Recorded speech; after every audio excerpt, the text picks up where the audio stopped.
Hey, what's up everybody? This is Marcus from the Weekly Spot, back again with another video, and today I'm going to do a review of Reacher Season 3.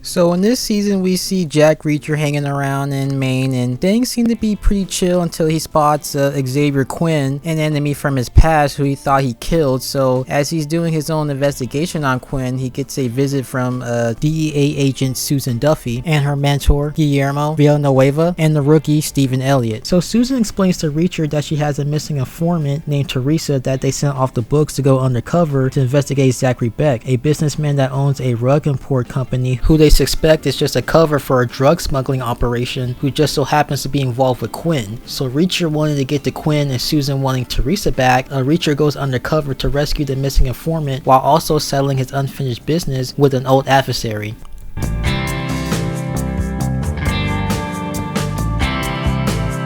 So season 2 has gotten some, mixed reactions. For me, I thought that while it wasn't as good as season 1, I thought it was still a pretty solid season. I enjoyed it. But after watching season 3, I feel like it was a step up from the previous season. So when it comes to the character of Jack Reacher, he always gets in some kind of trouble. Whether trouble finds him or he goes looking for it, he always finds himself in the middle of something, or he'll be at the wrong place at the wrong time. But in this case, I guess you can say that he was at the right place at the right time, because the guy was just chilling somewhere in Maine, and from a distance he sees Quinn, and it's like if he wasn't at that spot that day and that time, he wouldn't have known that Quinn was alive, which is such a crazy coincidence. But life can be funny like that sometimes. So this season is based on Persuader, the 7th book of the series, which is one of my favorite books in the series that I actually did a short review for the channel if y'all want to check that out. But anyways, when it comes to the accuracy, there are some changes which is to be expected, but for the most part it's pretty faithful to the source material. Like, I think this show and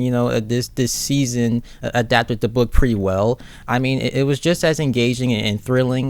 This season I thought had some nice cinematography and some great action scenes, especially with the fight scene between Reacher and Paulie, which I will get to a little more later. This season I thought had some solid performances and supporting characters, starting off with Susan Duffy, played by Sonia Cassidy, the DEA agent that Reacher teams up with, who also becomes like the new love interest. So I've noticed that this character, especially compared to all the other characters, has been pretty divisive among the fans because of her questionable actions. And while I won't go as far to say that everything she did in this season or everything that happened is entirely her fault, she can be a little too much at times, that I will say. And maybe that's me being nice, like, I don't know. Like, there are moments where she can come off as abrasive and emotional, volatile. So I can understand, the mixed reactions with her, but I still thought she was an alright character. What I do like about her though is her no-nonsense attitude. Like, this is someone who definitely doesn't tolerate, foolishness or wasted time. Like, for example, when she asked Reacher what Quinn did to him, he wouldn't really say anything. Like, whatever happened to him in the past, it messed him up to where he has a hard time talking about it, and it's understandable. But Susan was pretty much like, hey, if we're going to be working together, you need to open up and tell me who we're dealing with here. Now, sure, she could have been a little nice about it, but at the same time, I can understand why she came at him that way, because at this point in the show, they are really deep into this off the books undercover operation that they got going on, and Duffy from the beginning has been open and upfront with him about her situation. But Reacher, though he has told her that Quinn is a bad guy, there's obviously more that he's not telling, because whatever problem that he has with him, it's it's something personal. And she's also putting her career and her life on the line along with 2 other agents that are with them, so I get it. But anyways, I do like the relationship and the parallels between the two, as Reacher is haunted by what happened to him in the past when he was in the military, and Susan is haunted by her role in sending Teresa into Quinn's organization where she went missing. So this investigation is like an opportunity for these 2 characters trying to correct their past mistakes and for them to finally put the wrong things right. But yeah, Susan Duffy, I don't love or hate her character. I think she's just okay. So moving on to the next character is Stephen Elliott, played by Daniel David Stewart. He's the young rookie of the trio, a good guy, but at the job he shows to be inexperienced inexperienced and sometimes be messing up. There's not really much to say about him, but I thought he was cool, you know, I thought he was alright. Now Guillermo Villanueva, played by Roberto Montesinos, who I would say is my favorite out of the trio. This character is the veteran agent on the team that's on the verge of retirement and is also like a mentor slash father figure to Duffy. And unlike Duffy, he isn't exactly a fan of Reacher's methods. Like, as the show goes on, you can see that he gets a little uncomfortable and concerned with how easy it is for him to kill people. I mean, there are moments where Duffy seems somewhat alarmed as well, but she's willing to overlook that in hopes of saving Teresa, so it's mostly just him, which even though those people that Reacher killed was probably necessary, I can't really blame the guy for being concerned, because Reacher, you know, while he is a good guy, he is a pretty unusual individual. Plus, he's involved in the dangerous and illegal operations, so he's like, damn, I didn't sign up for this. Like, this investigation does go off the rails, but still, you know, he's loyal to a fault, which is what I like about the character, but at the same time is what made me worried, because that could spell a tragic end. The next character is Richard Beck, the son of Zachary Beck, played by Johnny Bertol. Now, Richard comes off as overly sheltered and somewhat shy, and you know, you can't help but feel bad for the guy as you learn that he's been experiencing some trauma from being kidnapped by Quinn.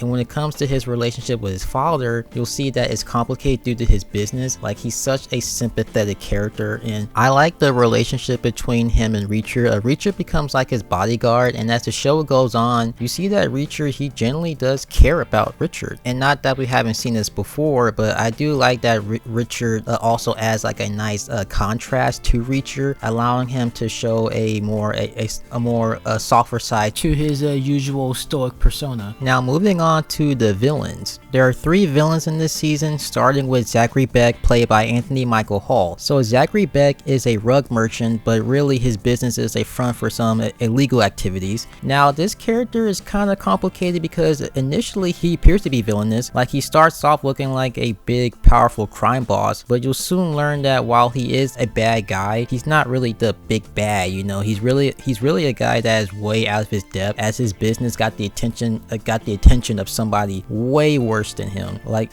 he's more of an antagonist than a villain, because a villain is someone who has evil intentions, and while an antagonist can be a villain depending on who it is and the motivation, an antagonist isn't necessarily evil. It's just someone that is on the opposite side of the protagonist, and that character can either be a good guy or a bad guy, you know. And as the show goes on, and maybe it's just me, but I do kind of feel bad for him. I mean, I feel more bad for his son, because they're in a very crappy situation. Now, I know I just talked a little bit about this, but there is a strained relationship between Zachary and his son Richard, and part of it is because Zachary is trying to distance himself from Richard because of his business. Like, he's trying to shield him from his illegal activities, but you do see glimmers of a connection and understanding, which is why, like I said, I kind of feel bad for him, because really his driving motivation is protecting his son. The next villain, who is really the big bad, the main villain of the season, is Francis Xavier Quinn, played by Brian T. Now, there's really not much to say about this guy besides the fact that he is a sick man who loves to torture. Like, he loves seeing people in pain. And now Zachary Beck is kind of a complex character. There is nothing complex about Quinn. Like, the guy is just straight up evil through and through. Reacher said that Quinn is the worst person he's ever known, and it shows. And I think the actor does a good job of portraying such a sadistic character. And last but not least, we got who is my favorite out of the 3 villains is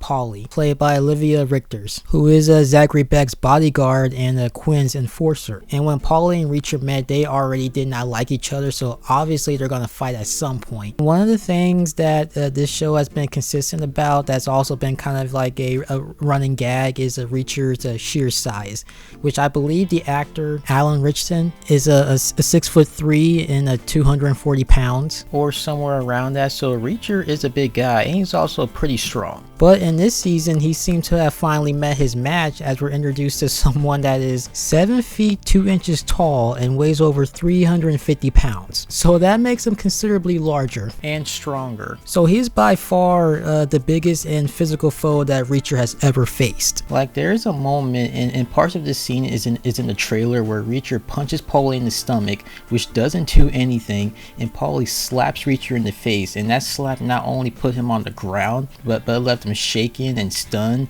His mouth was bleeding. Like, Paulie really slapped the sense out of this man, and it was at that moment where Reacher realized that Paulie was going to be a problem. Like, when it comes to fighting, we have never seen Reacher struggle as much as we saw him struggle against Paulie. And you know, this show has got some great action scenes, and this fight scene between Reacher and Paulie is one of the best fight scenes, if not the best fight scene in the series.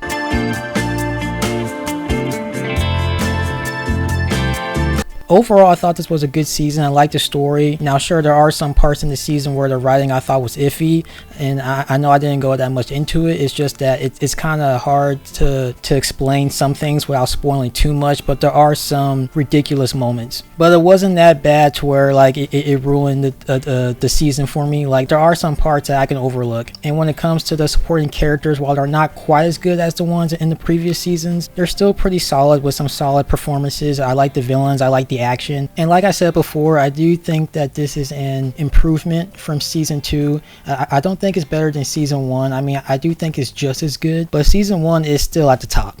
And apparently this show has been considered to be pulpy and dad TV because of its straightforward storytelling, the hard-hitting action, and the fast pace, which makes sense because this show does have all of that. And I'm not gonna lie, I do sometimes feel like I live under a rock because I wasn't familiar, you know, with the term dad TV or pulpy, but going by the definitions and some of the articles I've read and some of the videos that brought up those terms, I get why this show would be labeled that, because it does come off as an unapologetic man show. Though at the same time, though, I don't think this show is only for, you know, a certain audience necessarily, which in this case is men. I do think, you know, this show is also for men and women, for all ages. Well, maybe not for kids, but what I'm saying is that I think it's one of those shows that a lot of people can watch and enjoy. And I do think, if we haven't already, I do think that we need more stuff like this, because I don't think every movie or show or whatever needs to be deep. You know what I mean? Like, sometimes I just want to, you know, sit back and enjoy myself. Like, I don't need something that's gonna make me think deep all the time, you know? Not to say that stuff like this can't get ridiculous, because it can, but I do think there's, like, you know, levels to it. Like, I think it depends on how it's handled, but I know stuff like this is not for everybody, and that's fine. But for me, how I feel about this show right now with 3 seasons in, I'm really having a good time watching this show. It's becoming one of my favorites. This was announced like a while ago, but they are coming out with a season 4, and it's going to be based on Gone Tomorrow, which is the 13th book in the series, which I don't really have an opinion on that because I haven't read that yet, but I will. And they're coming out with a Neely spin-off, who actually does make an appearance in this season, and I do like the character, so I'm interested in checking that out. But anyways, I'm giving a season 3 of Reacher a 4.5 out of 5. I figured out why you do what you do. Because you hate the big, the powerful, who think they can get away with things. So you make sure they don't. You just figured that out?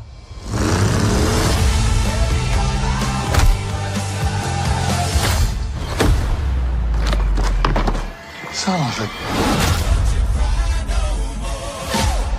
Now that'll be it for this video and my review for Reacher Season 3, and let me know what you think. This is Marcus from the Weekly Spot. More content will be coming out soon, but until then, take care everyone.